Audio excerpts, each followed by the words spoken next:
तो hello friends, आज हम पढ़ने जा रहे हैं सी प्रोग्रामिंग। और ये बहुत ही इम्पॉर्टेंट लैंग्वेज है। तो चलिए शुरू करते हैं। तो पहले हमें सबसे बेसिक चैप्टर पकड़ेंगे। सबसे बेसिक चैप्टर हमारा है डाटा टाइप्स एंड ऑपरेटर्स। ठीक है। तो ये कई बच्चे स्किप कर देते हैं, बट ये बहुत ही इम्पॉर्टेंट टॉपिक है, याद रखना। ठीक है। क्योंकि डेटा टाइप्स की हम आगे पॉइंटर्स, एरेज, एक्सेट्रा एक्सेट्रा सब समझ पाएंगे। ठीक है। तो इसके मैंने चैप्टर वाइज इन्हें बांट रखा है। तो पहला चैप्टर जो हमारा रहेगा वो डाटा टाइप्स एंड ऑपरेटर्स रहेगा। ओके। तो अब हम डाटा टाइप्स शुरू करेंगे। और डाटा टाइप्स सी प्रोग्रामिंग के लिए बहुत इंपॉर्टेंट है। और उससे पहले आप ये समझ लीजिए, जो सी लैंग्वेज है ना, बेस है हर प्रोग्रामिंग लैंग्वेज के लिए। आप चाहे जावा सीखे, चाहे पाइथन सीखे, पहले आपको ना बेस सीखना पड़ेगा सी का। पहले आपको सीखने पड़ेंगे लूप्स क्या होते हैं, डाटा टाइप्स क्या होते हैं, ऑपरेटर्स क्या होते हैं, फंक्शन क्या होता है, रिकर्शन क्या होता है। ये जब आप सीखते रहेंगे तो आप जब सी से कोई और, जैसे सी ना जो प्रोसीजर लैंग्वेज है, प्रोसीजर लैंग्वेज, अब जैसे आप जावा की तरफ स्विच करते हैं, वो एक ऑब्जेक्ट ओरिएंटेड लैंग्वेज है। तो ये सी हमें प्रोसीजर सिखाता है हर चीज़ का, कि कैसे क्या चीज़ हो रही है। जावा में आप डायरेक्ट यूज़ करेंगे सब कुछ, पर सी आपको एक बेस सिखाएगा। ठीक है। तो ये सी लैंग्वेज बहुत इंपॉर्टेंट हो जाती है। तो पहले हमें डाटा टाइप्स पहले हम डालते हैं। तो टू टाइप्स ऑफ प्रोग्रामिंग। तो दो तरह की प्रोग्रामिंग होती है, याद रखना। ठीक है। एक होती है लो लेवल लैंग्वेज और एक होती है हाई लेवल लैंग्वेज। तो जो लो लेवल लैंग्वेज होती है ना, वो डिपेंड करेगी मशीन पे। हाई लेवल लैंग्वेज जो होगी ना, वो डिपेंड नहीं करेगी, मतलब वो इंडिपेंडेंट है एक मशीन से। अब जैसे सी, सी प्लस प्लस, जावा, इन सबको ना लो लेवल हाई लेवल में बांटा गया है। ठीक है। अब जैसे जावा है ना, वो हाई लेवल है, क्योंकि वो हमारी मशीन पे डिपेंड करेगी, हमारी जेवीएम पे डिपेंड करेगी। अभी जेवीएम क्या है, ये आपको आगे आगे पता लगेगा जब आप जावा पढ़ोगे, पर अभी के लिए आप मान लो कि मशीन पे डिपेंड करती है। ठीक है। तो ये हमारे पास दो तरह की लैंग्वेज हो गई, programming language, low level, high level. ठीक है।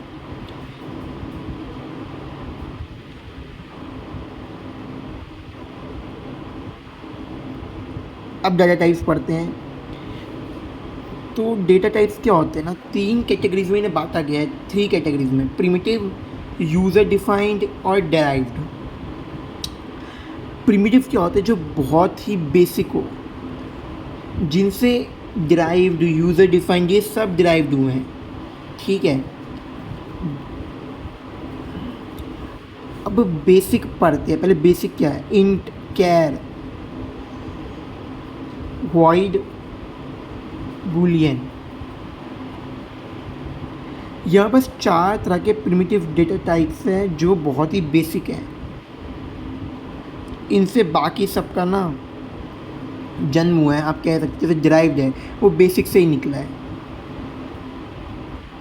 अब ये जैसे इंट है ना, इंट मतलब इंटीजर, क्या मतलब करेक्टर, वॉइड मतलब खाली, नल, एम्प्टी, बूलियन ट्रू और फॉल्स। अब बुलियन को समझने के लिए ना आपको एक चीज़ बता दो, जैसे माइक्रो प्रोसेसर है, सीपीयू है। अब आपको पता होगा, जो कंप्यूटर इनपुट लेता है वो तो लेगा सोर्स, जैसे कुछ किसी भी चीज़ से इनपुट ले रहा है, अब वो तो ह्यूमन जो लैंग्वेज होती है उसमें लेगा, पर जो मशीन प्रोसेस करेगी ना, वो करेगी बाइनरी फॉर्म में, 0 या 1। अगर आपको बाइनरी नहीं पता है, हम आगे समझेंगे, कन्वर्ट करना सीखेंगे, बाइनरी समझेंगे होता क्या है, बाइनरी लैंग्वेज समझेंगे। पर अभी के लिए आप मान लीजिए बाइनरी लैंग्वेज में इनपुट लेता है, जैसे 1 1 0 0 0 ऐसे, मतलब। और फिर यूज़र को एक ह्यूमन रीडेबल लैंग्वेज में ही आउटपुट प्रोवाइड करेगा। इसके अंदर जो फंक्शनिंग होती है ना सीपीयू में, वो होती है बाइनरी फॉर्म में। ठीक है। जिसे मशीन लैंग्वेज भी कहते हैं, जो मतलब सिर्फ ह्यूमन को समझ नहीं आएगा, वो मशीन को समझ आएगी कर क्या रहा है, और वो ह्यूमन रीडेबल लैंग्वेज में आपको आउटपुट प्रोवाइड करेगी। ओके। तो वॉइड का मैंने आपको बता ही दिया, नल। अब डिराइव्ड पे चलते हैं। डिराइव्ड क्या होता है? देखिए, डिराइव्ड होता है जो बेस से निकला। अब मैं आपको बताता हूँ।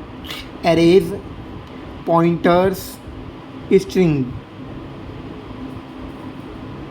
अब आप सोच रहे होंगे ये डिराइव्ड कैसे है, तो वो बता देता हूँ। देखिए, जैसे यहाँ पे स्ट्रिंग है ना, स्ट्रिंग, तो ये एक्स वाई जेड क्या है, हमारी एक स्ट्रिंग है। हेलो क्या है, एक स्ट्रिंग है। अब जैसे आप देखो, इसमें एच करेक्टर क्या है, एच करेक्टर मैंने ही बोल दिया, एच ही तो करेक्टर है। तो जैसे जैसे करेक्टर हमारा बेस था, एक्स वाई जेड, इसमें 3 कैरेक्टर है, लेकिन स्ट्रिंग क्या बनी जब हमने इन सबको कॉम्बाइन कर दिया, कलेक्शन ऑफ कैरेक्टर्स, ठीक है, सीक्वेंस ऑफ कैरेक्टर्स आप कह सकते हैं, उन्हें हम स्ट्रिंग बोलेंगे। अब नेक्स्ट हमारा आता है यूज़र डिफाइंड। अब देखिए कई जगह ना हमारा क्या हुआ, जैसे जैसे हमने डिराइव्ड यूज़ किया, प्रिमिटिव यूज़ किया, पर कई बार हमें जो चीज़ चाहिए थी ना उनसे हमारा जो हमें रिक्वायरमेंट थी वो कंप्लीट नहीं हुई, तो हमने क्या किया, यूज़र डिफाइंड डेटा टाइप्स बना दिए। कैसे? स्ट्रक्चर बना दिया, यूनियन बना दिया, टाइप डेफ बना दिया, एनएम बना दिया। टाइप डेफ को आप और डिटेल में पढ़ोगे कंपाइलर में, वहाँ पे टाइप डेफ के आपको दिए जाएंगे सब कुछ, एग्जांपल आपको आइडेंटिफाई करना पड़ेगा ऐसे ऐसे, ठीक है, तो वो भी आप कंपाइलर डिज़ाइनर में और अच्छे से पढ़ोगे, टाइप डेफ पर इधर भी पढ़ोगे, ठीक है। तो इनकी बात हम बाद में करेंगे, बाकी अभी हम सिर्फ प्रिमिटिव देखते हैं इस क्लास में, ये जो बाकी हैं ये सब धीरे धीरे आते रहेंगे, इसलिए पहले हम प्रिमिटिव से स्टार्ट करते हैं। तो प्रिमिटिव ने आपने देखा इंट, अब इंट को भी ना 3 कैटेगरीज में बांटा गया, शॉर्ट इंट और लॉन्ग इंट, ठीक है। अब इनको क्या किया गया ना, स्पेसिफिक बाइट्स दे दी गई कि शॉर्ट इंट की इतनी रखी गई, इंट की इतनी रखी गई। अब ये ना, अब आप सोच रहे हो कि ये किसने रखा, ये हमने तो रखा नहीं, डेनिस रिची ने रखा, ठीक है, जिन्होंने सी प्रोग्रामिंग बनाई। अब उन्होंने भी ना बहुत सोच के रखा, और टाइम के साथ जैसे जैसे सी ग्रो हुई, जैसे जैसे तो हम सब ने भी बहुत डेवलपमेंट करी, ठीक है। तो इसके हिसाब से हमें पता लगा कि इसमें क्या कमी है, इसमें क्या नहीं कमी है, इसमें क्या कमी है, ठीक है। तो इसके वर्जन आते गए सी के। तो इंट क्या होता है ना, इंट में 4 बाइट्स होती है, और आपको पता होगा 1 बाइट इक्वल्स 8 बिट्स, ठीक है। तो अब इनकी ना एक रेंज दे दी गई, जैसे लॉन्ग इंट है, इसकी रेंज दी गई 8 बाइट्स, मतलब 64 बिट्स, ठीक है, क्योंकि 1 बाइट में 8 बिट्स होते हैं, ओके। और शॉर्ट इंट की रेंज दी गई 2 बाइट्स यानी 16 बिट्स। जैसे सैलरी है किसी भी पर्सन की, एक फ्रेशर है, उसकी सैलरी 30,000 रुपीज़ होती है। आप मान लो अगर एक इंजीनियरिंग करके निकलता है तो फ्रेशर को 20 से 30,000 की रेंज में मिलती है।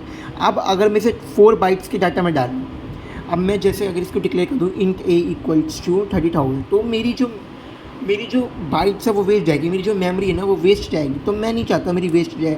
तो अगर इसको 2 बाइट में इसका काम चलेगा तो मैं इसको 2 बाइट्स के अंदर डालूँगा, ठीक है। तो यही बेसिकली क्या थी, इसको जो बांटा गया इसलिए बांटा गया ताकि हमारी जो मेमोरी है ना वो वेस्ट ना जाए। मेरे को 2 बाइट्स का काम है, अब मैं 4 बाइट्स थोड़ी यूज़ करूँगा क्योंकि इसमें मेमोरी बहुत ज़्यादा वेस्ट जाएंगी, ठीक है। तो आप ये सब समझ गए होंगे प्रिमिटिव डेटा टाइप्स क्या होते हैं। तो नेक्स्ट हमारा आएगा, अब जैसे हम सीखेंगे रेंज कि एक रेंज है इंटीजर की, तो कैसे फाइंड करेंगे, क्योंकि अब आप याद तो रखोगे नहीं कि 2 बाइट्स कितनी है, 4 बाइट्स की रेंज कितनी है, इसकी कितनी है।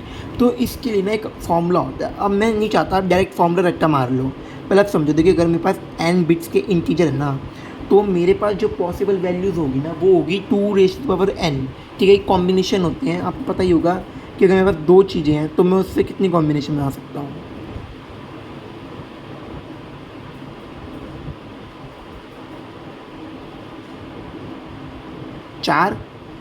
देखें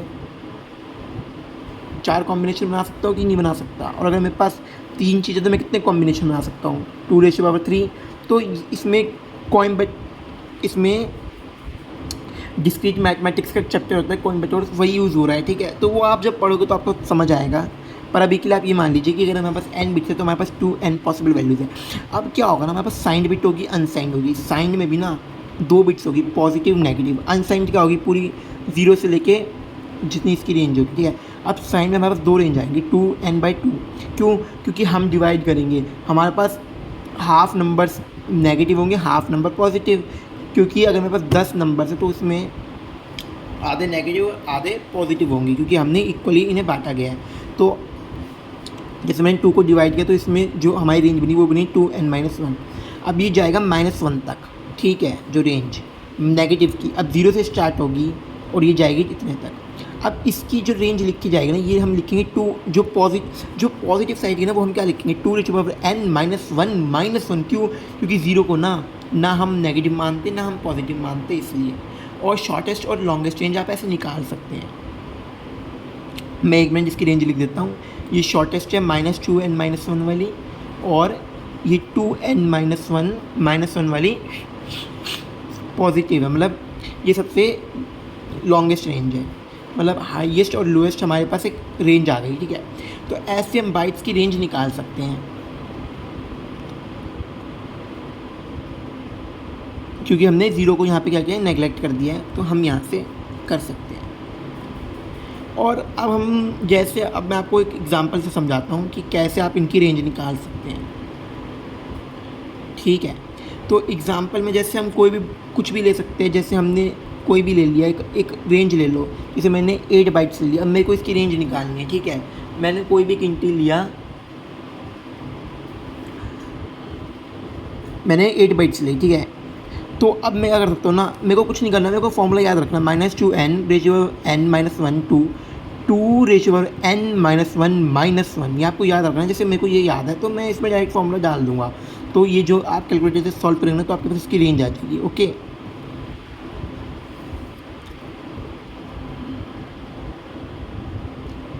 यहाँ से आप इसकी रेंज निकाल सकते हो। तो आपको ये याद रखने की ज़रूरत नहीं है ना, क्योंकि हाँ, जो ह्यूमन माइंड होता है ना, वो नाम के साथ अच्छा होता है, पर नंबर्स, क्योंकि देखिए जैसे हम नंबर हम याद नहीं रखते, हम क्या करते हैं, हम अपने कॉन्टैक्ट लिस्ट में नाम से सेव करते हैं, हम नंबर से नहीं सेव करते कि 98 से इनका शुरू होगा, 98 से इनका शुरू, हम नाम से सेव करते हैं, क्योंकि humans are good with name rather than numbers, okay.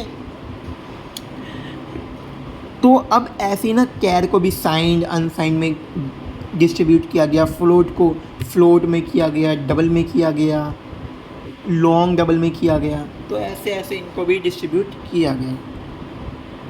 इनके बारे में अभी ये आप समझ ही गए होंगे, फ्लोट डेसिमल वाले होते हैं, ठीक है, इनमें पॉइंट्स लगते हैं, तो ये भी आप एक कह सकते हैं, अभी इतनी ज़रूरत नहीं है इनकी, पर आप ये मान लीजिए कि इनकी भी एक रेंज होती है, ये सब हम देखेंगे। पर जिसकी हमारे पास सबसे ज़्यादा ज़रूरत होती है इंट, वो हम समझ चुके हैं, और फ्लोट क्या होता है, डेसिमल नंबर्स होते हैं, रियल नंबर। अब हम पढ़ते हैं ऑपरेटर्स एंड ऑपरेंड्स के बारे में, ठीक है। तो आपने देखा है कि हम अब डाटा टाइप्स अपना ख़त्म कर चुके हैं, हमने जो बेसिक था ना प्रिमिटिव, वो ख़त्म कर दिया, हम समझ गए कि कैसे वर्क करती है चीज़ें, क्या होते हैं, ठीक है। क्योंकि बेसिक बहुत ज़रूरत था ना, कि आपको पता हो कि शॉर्ट इंट यूज़ होता है, नहीं तो बच्चे सोचते हैं चार इंट को 4 हिस्सों में क्यों बांटा गया, ठीक है। अब ऑपरेटर्स एंड ऑपरेंड्स की तरफ आ जाते हैं, A + B। अब इसमें आप कंफ्यूज हो जाते हो कि भाई ऑपरेटर कौन सा और ऑपरेंड कौन सा, तो मैं बता देता हूँ।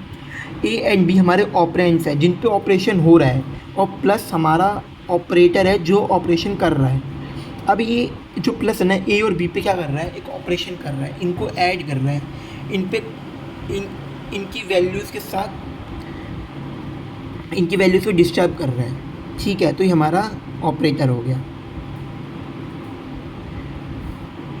हमारे ऑपरेटर्स बहुत तरह के होते हैं, प्लस माइनस मॉड्यूलस। तो मॉड्यूलस चलो आपको बता ही देता हूँ, मॉड्यूलस क्या होता है। ये बेसिकली ना हमें रिमाइंडर देगा। अब मैं आपको 2 केस दिखाऊंगा। जैसे मैं 12 से 5 को डिवाइड कर रहा हूँ तो मेरा 2.4 आ रहा है, 12.0 को 5 से डिवाइड करूँगा, पर अब आप सोच रहे हैं दोनों में तो ठीक ही है, तो इसमें कमी क्या है। पर आप जो फर्स्ट वाला देखोगे ना, कंपाइलर रिजेक्ट कर देगा। कंपाइलर क्या बोलेगा, आपने इंटीजर वैल्यू दिया तो आपको इंटीजर रिजल्ट मिलेगा ना। आपने 12 भी इंटीजर दिया, 5 भी इंटीजर दिया, पर आपने नीचे क्या फ्लोट दिया। और जब आपने फ्लोट दिया तो आपको फ्लोट वैल्यूज़ मिलेगी, और जब आप इंटीजर दोगे तो आपको इंटीजर वैल्यू ही मिलेगी। क्योंकि इसमें कोई लॉजिक नहीं है, पर ये सी का एक कंसेप्ट है, ठीक है। तो आपको ये 2 कंसेप्ट याद रखने हैं सी के, क्योंकि जो चीज़ रूल है ना, वो उसमें आप लॉजिक लगा सकते हैं, रूल पहले से ही फिक्स्ड है, ठीक है। तो आप ये बस रिमेंबर रखना कि मॉड्यूलस क्योंकि बहुत इंपॉर्टेंट होती है, हमें रिमाइंडर प्रोवाइड करता है। 12 को जब आप 5 से डिवाइड करोगे तो 2.4 वैल्यू आएगी। बस आपको ये याद रखना कि एक रिमाइंडर प्रोवाइड करता है। बच्चों को इनमें बहुत कन्फ्यूजन होती है, लेकिन जैसे जैसे आप समझते जाओगे ना, आपको याद रह जाएगा ये।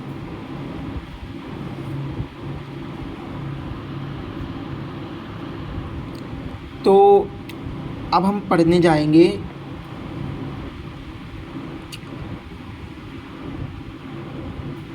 एक्सप्रेशन क्या होता है। अब एक्सप्रेशन ना बेसिकली हर एक स्टेटमेंट जिसके पास कोई वैल्यू हो उसे हम एक्सप्रेशन बोलते हैं। हर स्टेटमेंट एक एक्सप्रेशन नहीं होती, लेकिन every expression is a statement. अगर मैं लिखता हूँ 10 + 20, तो ये मेरी एक एक्सप्रेशन है। अगर मैं लिखता हूँ 10 + 20 + 30, ये भी मेरा एक एक्सप्रेशन है, ठीक है। लेकिन अगर मैं लिखता हूँ Raju is a good boy, तो ये मेरे पास एक स्टेटमेंट है, but it is not an expression. Member, हर एक एक्सप्रेशन एक स्टेटमेंट है, पर हर एक स्टेटमेंट एक एक्सप्रेशन नहीं है। वो हो भी सकती है और नहीं भी, मे और मे नॉट नीड भी, ठीक है। तो जैसे 20 + 40, ये भी एक वो है expression, okay. Every expression is statement मैं यहाँ पे लिख देता हूँ, ओके। तो अब हम बात करते हैं आगे, जस्ट 1 सेकेंड, यस। तो अब हम बात करते हैं ऑपरेटर्स कितने टाइप्स के होते हैं। तो जो जिस नोट से मैंने पढ़ा, जिस बुक से मैंने देखा, अब ये ऑपरेटर्स मैंने 6 टाइप्स के ऑपरेटर्स पढ़े हैं। पर मैं बता दूँ, सी में ऑपरेटर्स बहुत सारे होते हैं, पर जो मेन ऑपरेटर्स है वो 6 उनको बांटा गया है कैटेगरी में। जिधर से मैंने पढ़ा उन्होंने भी ऐसे बताया। तो 6 टाइप्स मैंने बांटा गया है। असाइनमेंट ऑपरेटर, आज हम 2 ही पढ़ पाएंगे, बाकी का आप थोड़ा रिवाइज़ करके आ जाना। मैं आपको एक बताऊंगा लास्ट में, उसमें आप रिवाइज़ कर जाना। अब असाइनमेंट ऑपरेटर ना इक्वल टू से होता है, ठीक है। ये नहीं होता, ये आपको पता, जल्दी बताओ, सोचो। या फिर इक्वल टू से होता है। इनमें ना बच्चों को बहुत कन्फ्यूज़न रहती है कि असाइनमेंट ऑपरेटर इक्वल्स होते हैं या इक्वल होते हैं। तो ये जो होता है ना नीचे वाला, ये हमारा होता है कंपैरिजन के लिए। अब ये भी हम देखेंगे भाई कि इसको भी एक अलग कैटेगरी में रखा गया है कंपैरिजन वालों को। अगर मैं किसी को ना, जैसे मेरे पास इंट ए है, इंट ए सेमीकोलन, अब ये क्या हुआ, मेरे पास ये एक स्टेटमेंट हुई, ठीक है। अगर मैं लिखता हूँ इंट ए इक्वल्स टू 20, ये मैंने क्या किया, ए को एक वैल्यू असाइन की थी। पहले ए को क्या थी ना, गार्बेज वैल्यू असाइन थी। अब गार्बेज वैल्यू क्या होती है, जब हम इंट ए को ऐसे लिखते हैं तो हमारे पास एक जनरेट होती है गार्बेज वैल्यू ए की, जिसे हम सी में गार्बेज वैल्यू बोलते हैं।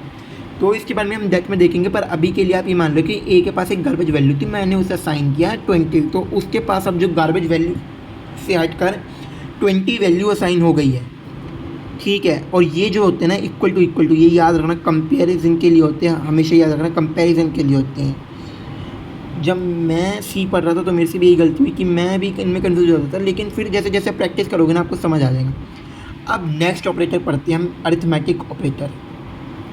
ये ना अरिथमेटिक ऑपरेटर ये सबका फेवरेट है। क्यों? क्योंकि इसमें आसान ऑपरेशंस होते हैं जो हम बचपन से, अपने चाइल्डहुड से स्टडी करते आ रहे हैं। प्लस, माइनस, सब्ट्रैक्ट, मॉड्यूलस नया कॉन्सेप्ट था, वो मैंने आपको बता दिया, लेकिन मैं यहाँ पे एक बार फिर लिख देता हूँ।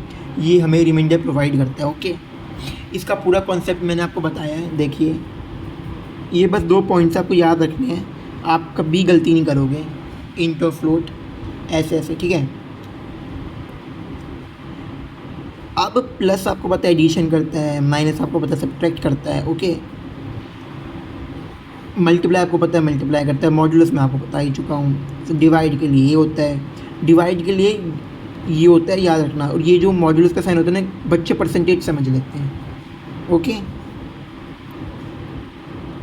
इसका नाम है मॉड्यूलस।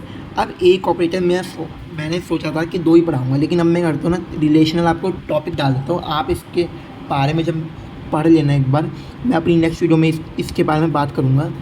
रिलेशनल ऑपरेटर कंपैरिजन के लिए यूज़ होता है, रिलेशन के लिए यूज़ होता है कि 2 चीज़ों में क्या रिलेशन है, ठीक है। ये आपको याद रखना। तो आज तो हमने ये 2 पढ़े हैं, असाइनमेंट, अरिथमेटिक। इनके आगे प्रायोरिटीज़ भी बताई जाएंगी इनकी, वो सब आपको बताया जाएगा। इंटरेस्टिंग प्लेलिस्ट होगी, पर ये आप घर से देख कर आ जाना, ठीक है। आप थोड़ा पढ़ के आना इसके बारे में, ताकि आपको पता लगे। अब इसमें वही बात है, देखिए, जैसे इक्वल टू था, ये क्या था, असाइनमेंट। इसमें इक्वल टू नहीं आएगा, इसमें इक्वल टू आएगा। क्यों? क्योंकि यहाँ पे कंपैरिजन किया जाएगा, यहाँ पे रिलेट किया जाएगा, 2 ऑपरेंड्स को रिलेट किया जाएगा, ठीक है। तो थैंक यू, अगली वीडियो में मिलेंगे। Please subscribe my channel for more videos.